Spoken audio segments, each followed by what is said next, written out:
The Jebusites. Exodus 23 verse 23.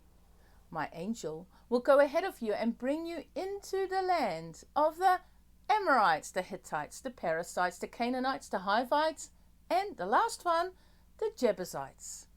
Now we have been looking at these ites. We're now at our last ite, the Jebusites. So far we saw that the Amorites stood in the way of God's people, God's purposes, and God's promises. Don't be an Amorite. The Hittites, who were great traders, but people lived in fear of them. Don't be a Hittite. The Perizzites, who lived an undisciplined life and quarreled a lot. Don't be a parasite. The Canaanites, these guys were just not nice and showed us we need to live by God's standards. Don't be a Canaanite. And the Hivites, well, they were sneaky. They had a low self-esteem and looked at others for approval. Don't be a Hivite. So our last ite, the Jebusites. Now, Jebus was a name given to Jerusalem. Jebusites are the inhabitants of Jerusalem.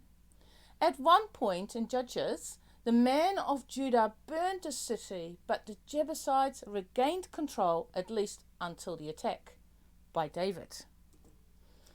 King David conquered the city, the Jebusites remained, and King David bought the Temple Mount of the Jebusites, and later Solomon subjected them to slavery.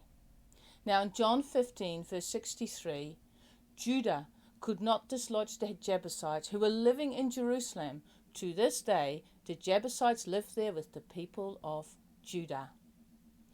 Out of our last ites, the Jebusites, I think, come across as the best ite. The Jebusites were very stubborn and hard to get rid of. They boasted that no one would ever conquer them. Even the blind and the lame could defend Jerusalem. But they were wrong.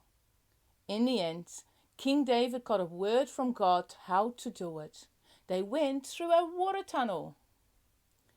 We need God's methods to deal with stubborn problems. So, don't be a Jebusite.